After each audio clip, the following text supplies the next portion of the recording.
بالله من الشيطان الرجيم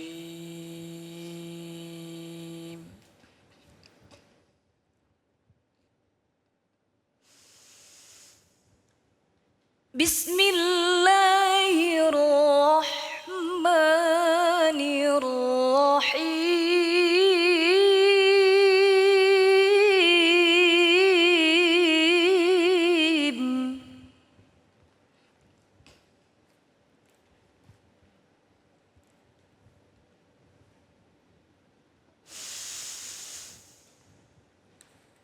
إنما المؤمنون إخوة فأصلحوا بين أخويكم واتقوا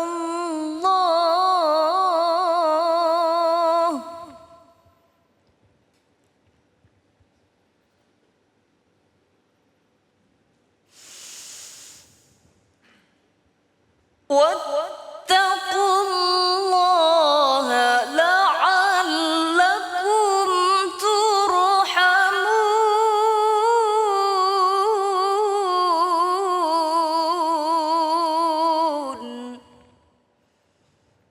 صدق الله العظيم.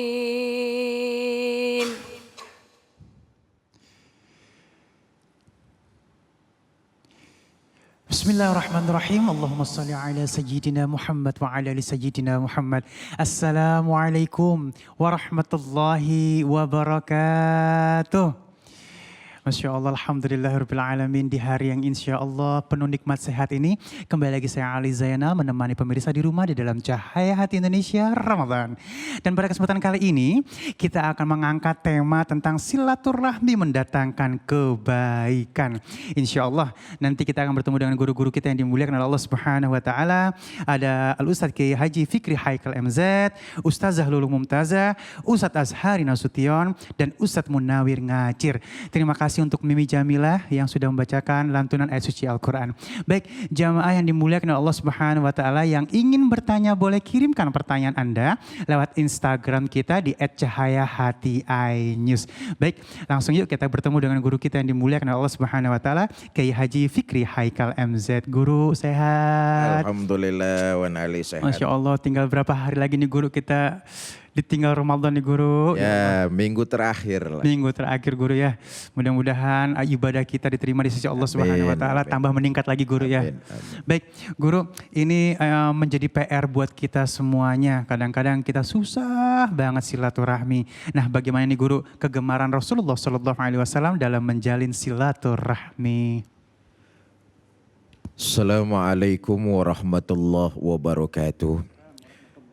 Bismillah walhamdulillah wassalatu wassalamu ala rasulillah Sayyidina Muhammad ibn Abdillah wa ala alihi wa sahbihi wa mawalah, amma ba'du.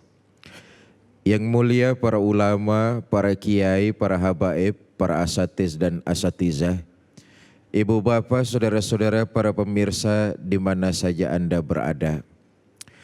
Silaturahmi dalam Islam punya peranan penting karena di dalamnya mengandung unsur kebaikan yang banyak. Salah satu di antaranya adalah merekatkan persahabatan, merekatkan kekeluargaan. Sebagaimana seperti kata silaturahim adalah menyambung tali persaudaraan, menyambung rasa kasih sayang. Karena itu silaturahim ibadah yang punya esensi penting dalam ajaran Islam. Menyambung yang sudah berserakan, entah karena kesibukan, entah karena jarak dan waktu. Maka silaturahmi merekatkan kembali apa-apa yang sudah terserak selama ini. Bapak, Ibu, saudara-saudara, para pemirsa, karena itu banyak sekali kebaikan yang terkandung di dalam ibadah silaturahim. Pertama, sudah barang tentu silaturahim dicintai oleh Allah Subhanahu wa taala. Orang yang melaksanakan silaturahim karena niatnya ikhlas mengharap ridho Allah, hidupnya akan dijamin bahagia zahir dan batin. Diriwayatkan saudara-saudara, dahulu ada orang berkunjung ke saudaranya di kampung A. Berangkat orang ini, di perjalanan Allah mengutus malaikat untuk ngecek. Malaikatku, cek si fulan. Dia mengunjungi saudaranya di kampung A. Tanya keperluannya apa? Niatnya tulus apa enggak? Atas perintah dari Allah, malaikat ini turun. Menyerupai manusia lalu menanya orang yang sedang berjalan menuju saudaranya di kampung A. Mas, sebentar, kamu mau kemana? Saya mau ke kampung A. Keperluan kamu ngapain ke kampung A? Saya mau silaturahim sama saudara saya di kampung A. Udah lama saya nggak ketemu. Kata malaikat yang menyerupai manusia, Mas, kamu mau silaturahmi? Apa mau ada sesuatu yang kamu minta dari saudaramu? Apa jawab orang ini? Demi Allah, saya tidak mengharapkan nikmat darinya.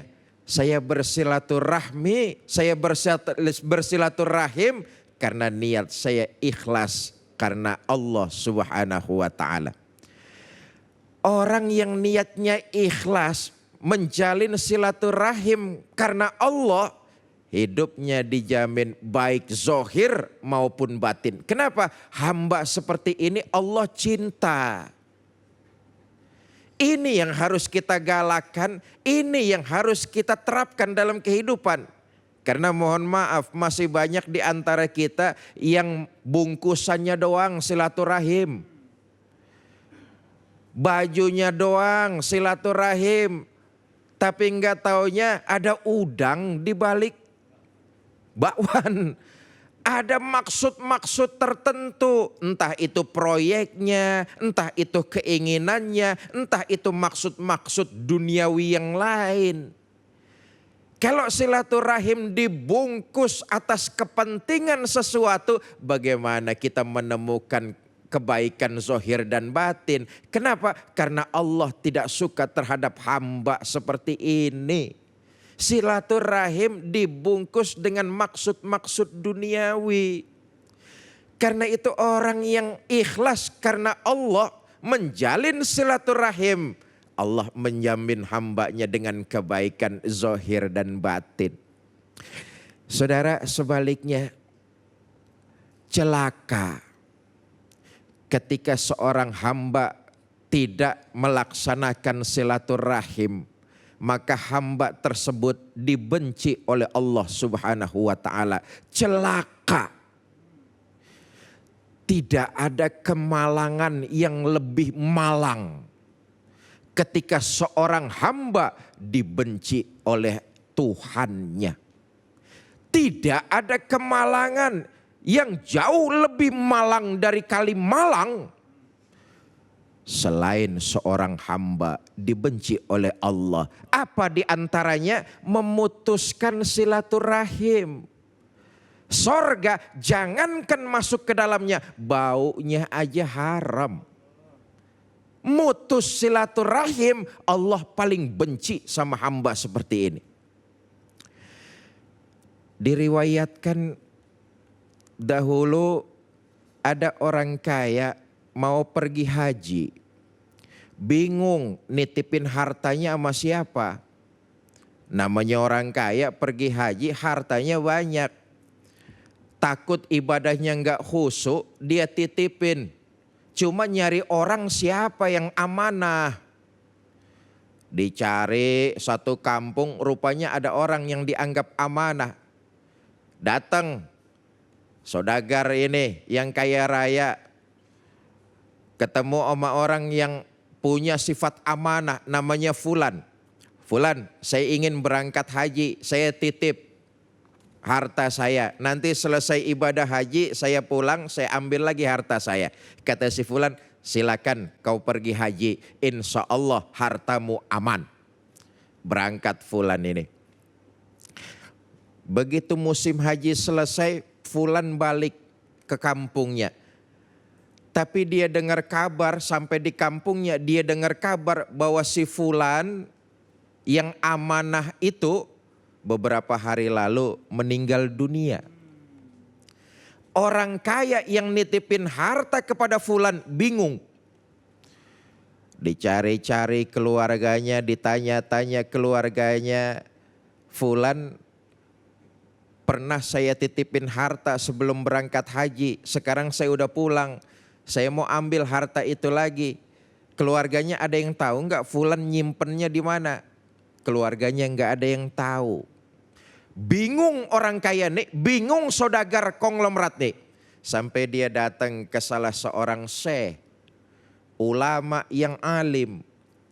Tuan syekh, saya mau berangkat haji, saya bingung nitipin harta saya sama siapa. Sebab di kampung saya jarang ada orang yang amanah.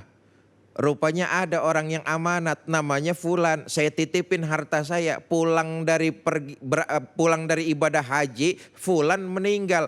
Saya tanya keluarganya, enggak ada yang tahu harta saya ditaruh di mana. Saya bingung Tuan Syekh, bagaimana solusinya? Kata Syekh tersebut, kamu datang ke sumur Zam-Zam.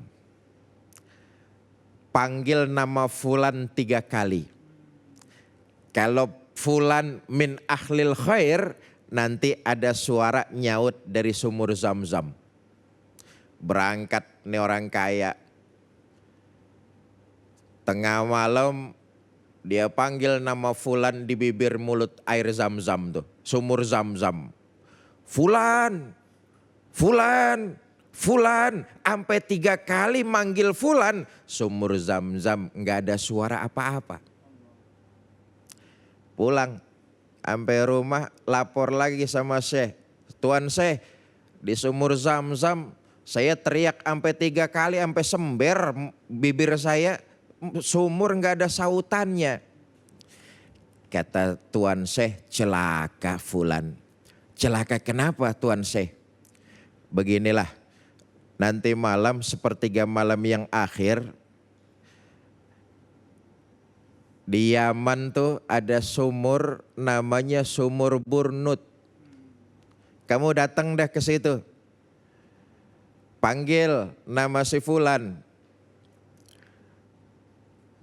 Sumur Burnut nih sumur neraka.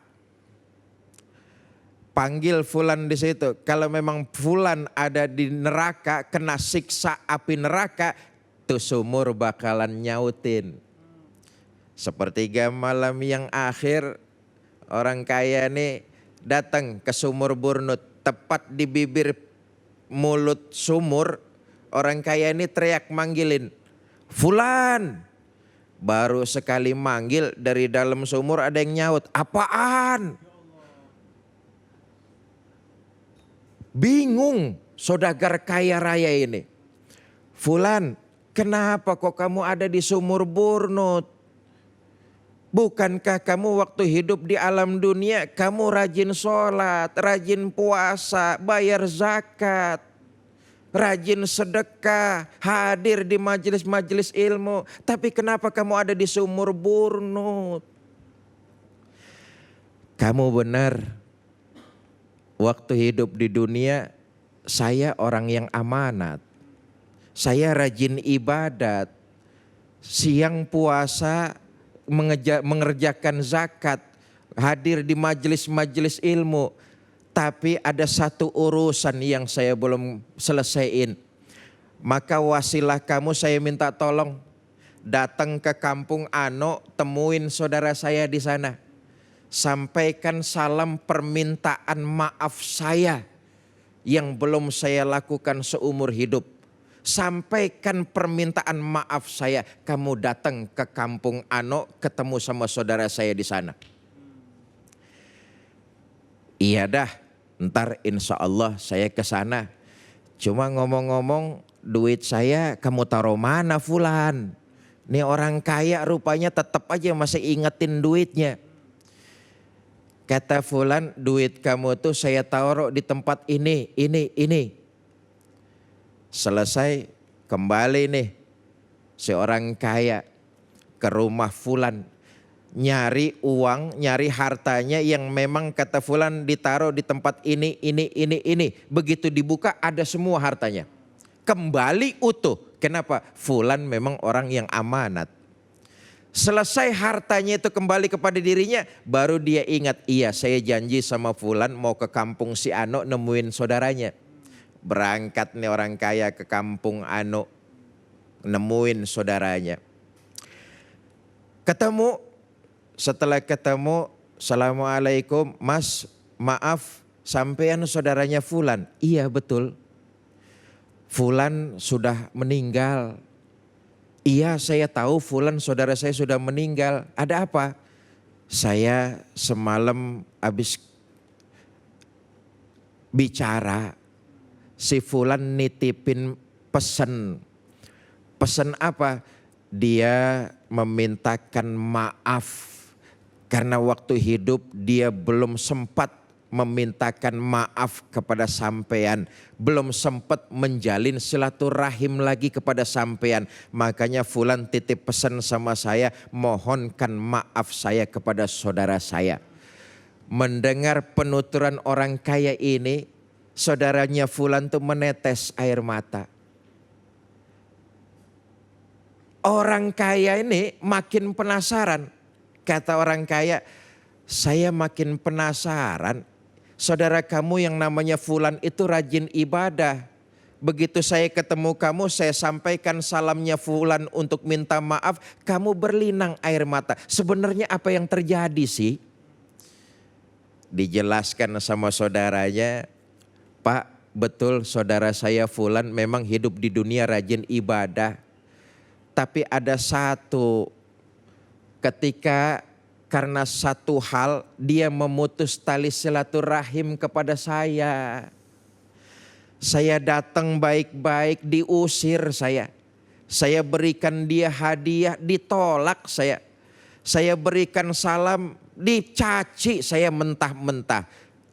Ketika hidup di alam dunia fulan saudara saya memang rajin ibadah. Tapi dia mutus silaturahmi kepada saya.